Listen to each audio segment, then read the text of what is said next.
After years of avoiding his family, Stanford Pines finally reached out to the only person he believed he could still trust, his twin brother, Stanley. However, when Stan finally arrived at Ford's research lab in Gravity Falls, the reunion quickly turned tense. Ford explained the truth about the interdimensional portal and the journals he had written documenting the strange anomalies of Gravity Falls.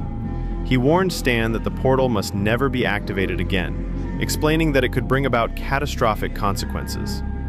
Ford then entrusted Stanley with Journal 1, the only journal he still had with him, and asked him to take it as far away from Gravity Falls as possible, so no one could ever use it to restart the machine. But Stan hadn't traveled all the way to Oregon just to be sent away. Hurt and angered by the summons, only to be dismissed again, Stan spitefully declared that he would simply burn the journal, prompting Ford to immediately jump to the defense of his research. The conversation quickly escalated into a heated fight between the two brothers.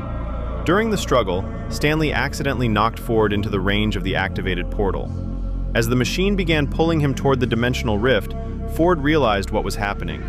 Just before being sucked into the portal, he threw the last journal to Stan, entrusting him with everything. In an instant, Stanford Pines vanished into another dimension. Stanford, come back!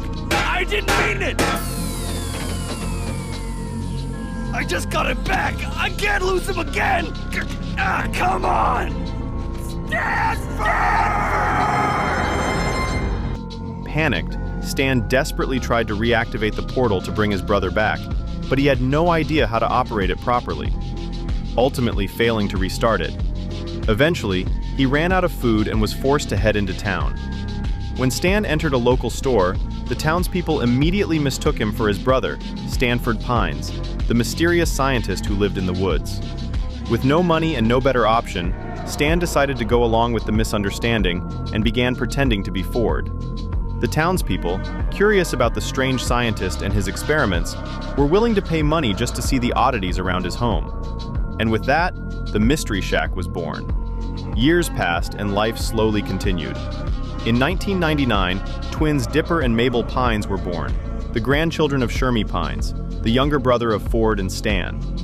13 years later, in 2012, Dipper and Mabel arrived in Gravity Falls to spend the summer with their great-uncle Stan. And the mysteries of Gravity Falls were about to begin all over again. It all began when our parents decided we could use some fresh air.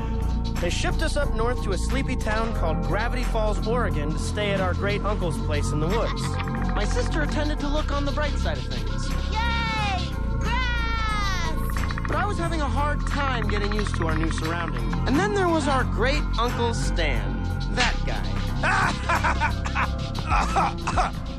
It was worth it!